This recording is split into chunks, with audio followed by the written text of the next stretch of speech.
I have somehow learned that there is a particular loan relating to food that you took.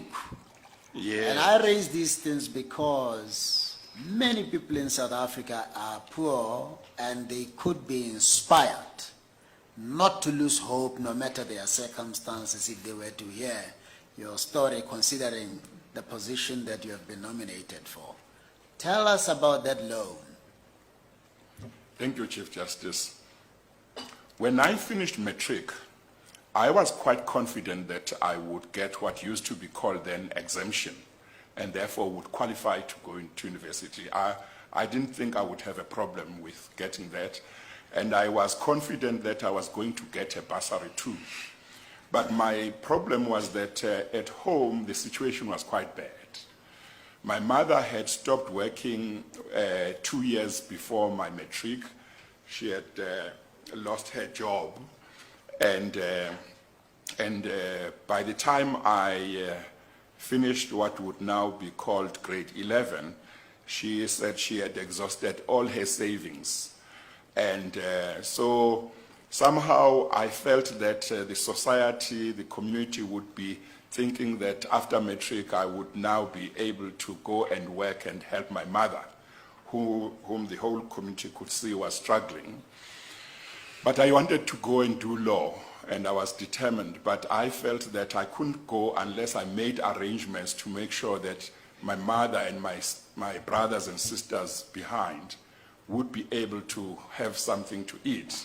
And my mother was not working. She was knitting and selling jerseys, but that wasn't going well.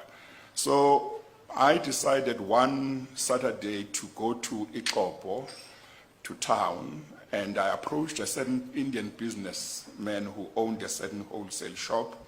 I told him my story, said I wanted to go to university and study, but this is the problem. Is there any way he could give me a loan which I would use to support my mother and my siblings, so that after I'd finished my degree, I could then pay him back.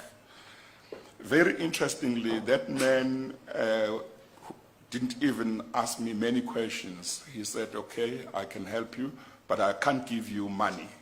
I'll give you a voucher, which you must give to your mom. Once a month, she must come to my shop, and she will be given groceries up to the value, I think it was 20 rand, if I'm not mistaken, 20 rand or 40 rand, but that was a lot of money back then. Yeah, it was quite some money then. And he said, until you finish your degree, this is what we'll do, and then you can repay it after your degree. So I was very happy. He didn't ask me to sign anything. He just took my word. And my mom could not believe it when I came back from town and told her that I had been able to make arrangements so that they would be able to have groceries while I was studying. And that is what happened for 3 years. And when I'd finished my junior degree, I went back to this man. His name was Mr. Moosa, and thanked him and asked him what arrangements we could make for me to pay back.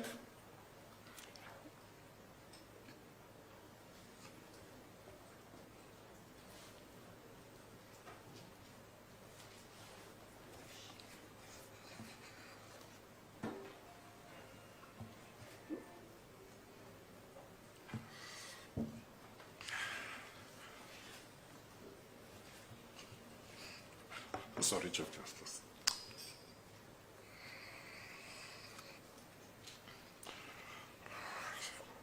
So he said, no, don't worry. Just do to others what I've done to you.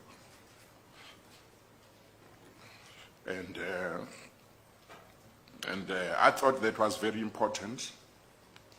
And in my own small way, I tried to do that. Until now? Yes, Chief Justice. Now,